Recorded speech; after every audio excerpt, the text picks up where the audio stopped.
When I was young, I grew up in Naples, a city in the south of Italy. Naples has a very important heritage, and you can find people there from different backgrounds and cultures, but they have lived in an embattled environment. The situation is a little better nowadays, though. Naples is a big city, and it brings forth a metropolitan mindset to the people. My parents were extremely traditional, yet very loving. Me, on the other hand, I dreamed of so many projects as a young child and had an imagination that ran wild. I had so much love and passion for my people and to build the beauty in the world around me. That passion and creativity led me down a much different path than my father, who was a school principal. I've loved my parents a lot. They always helped me and taught me many things, especially the importance of values and well-done work.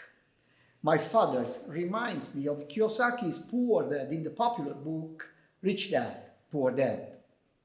He wanted me to stick to school, get good grades, and find a stable job like him.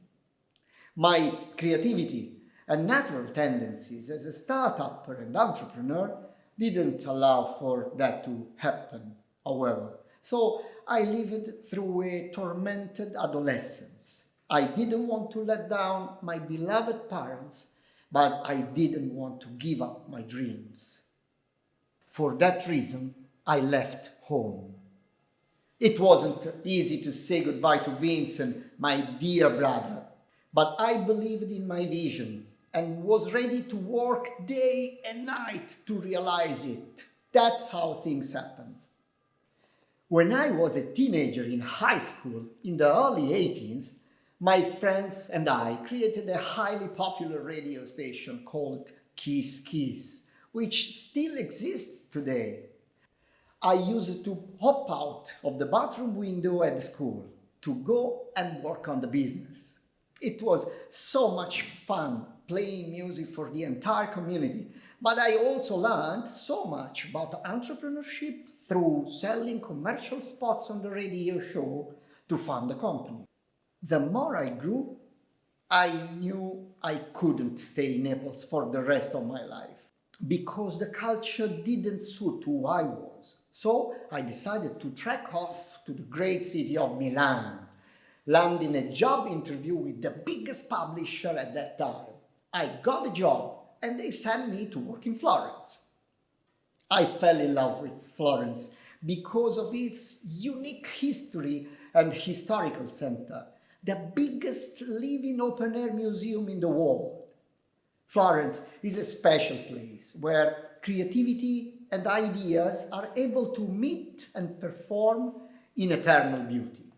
There is a distillation of architecture, artists and artisans that have inspired not just in Italy, but the whole world. I thought that living there would be a lucky privilege.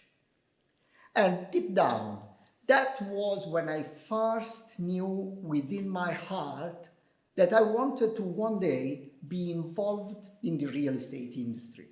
From there, I ventured off into selling advertising for local newspapers and magazines. I said to myself, I want to become the founder and CEO of my own real estate group, but right now I'm selling newspapers on the street. It wasn't fun at all. I worked very hard to reach my targets. I did everything alone, but after a couple of years, that experience led me to working with one of the greatest and most discussed entrepreneurs at that time, Mr. Silvio Berlusconi, the man who brought commercial television to Italy. Working with such an innovative figure gave me the opportunity to learn directly not only from him, but also from many advertisers. Those lessons I learned, I continue to implement into my life to this day. And as you continue following my journey, I will be able to share those with you as well.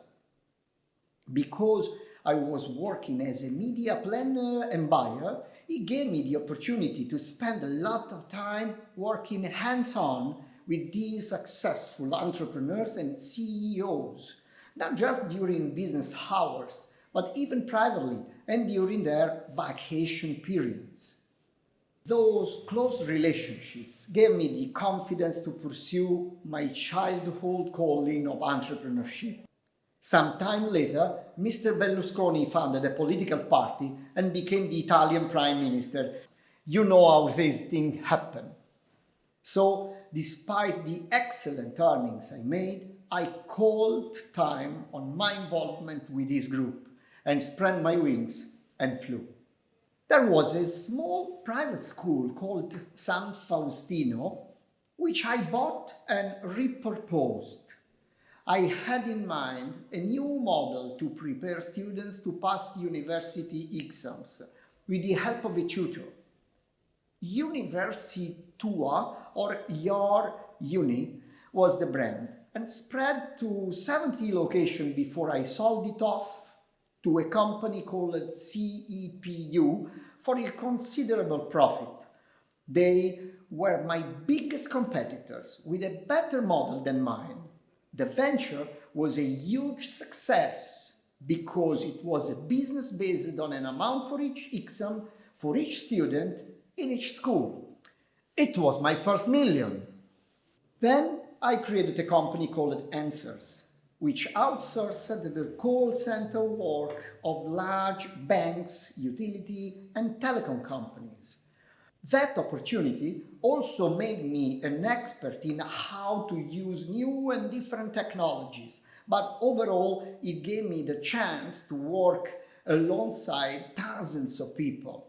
I grew it to 700 employees, many of whom I got to know in person. They were wonderful women and men, passionate about their sometimes difficult jobs.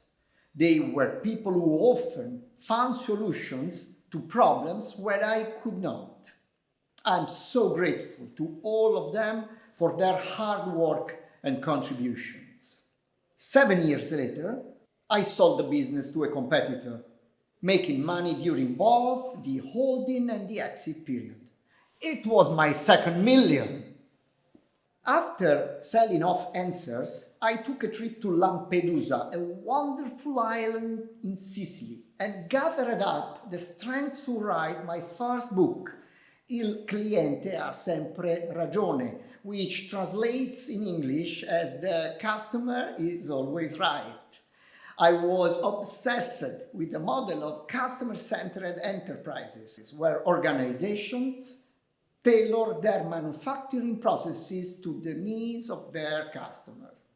It's a crucial aspect, so I'll reprint and update that book. It's in the interest of any enterprise to hold its processes in the highest standard possible. So I set off work in TQM, the Total Quality Management.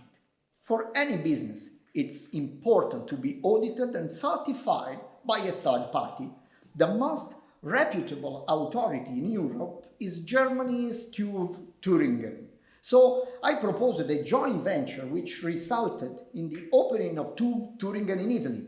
It was a positive experience. I learned a lot regarding many different models and types of organizations, as well as being extremely productive. As one might imagine, a collaboration between an Italian and German did lead to one or two comical situations.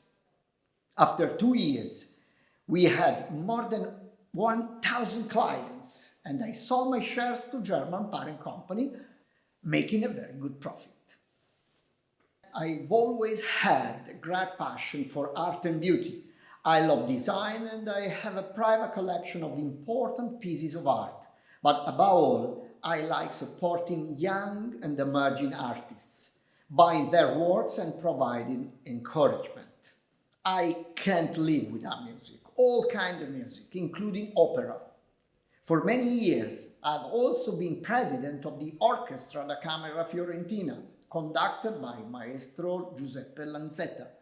They have performed on the biggest stages, such as a Carnegie Hall, and with artists such as Andrea Bocelli, Ennio Morricone, and many others. I'm very proud to support them.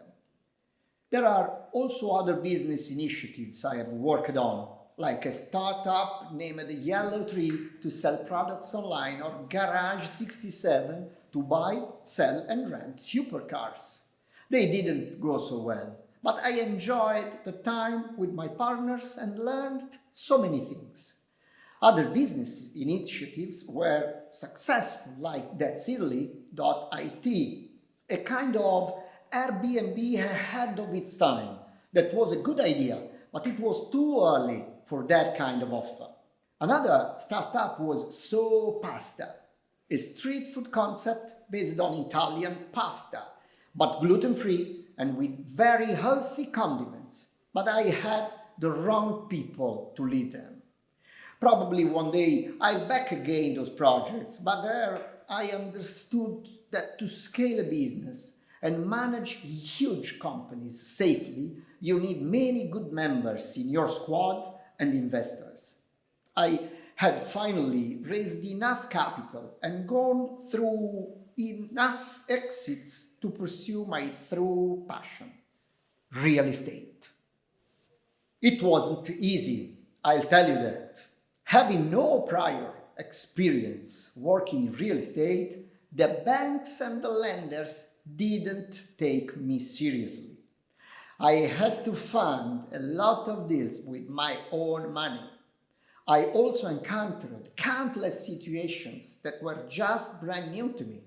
Some of them led to mistakes. More than once, I didn't engage with the right professionals. In other cases, certain partners involved unethical business practices and intentionally tried to leave me empty-handed.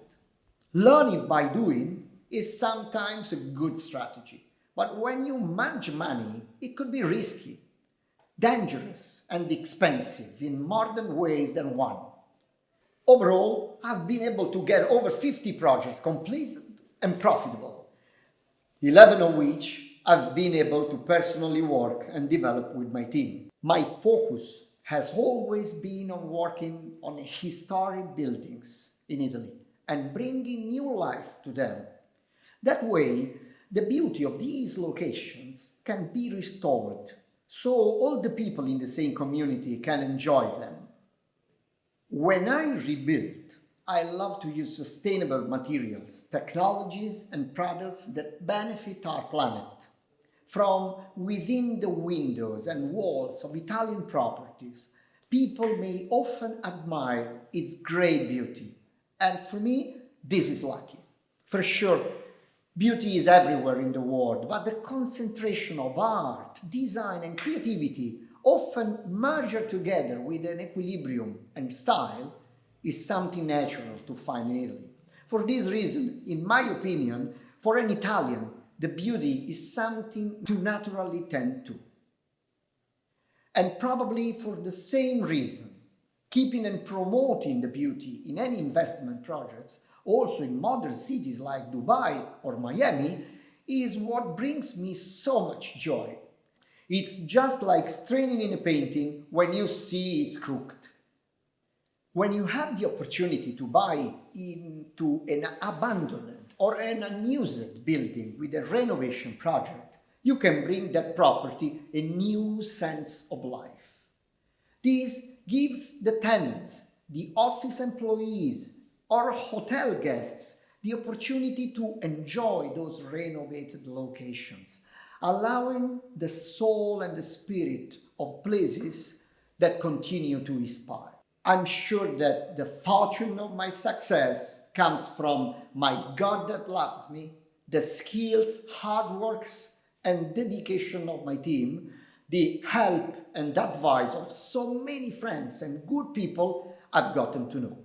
If you liked my story or want to interact with me, it will be a pleasure.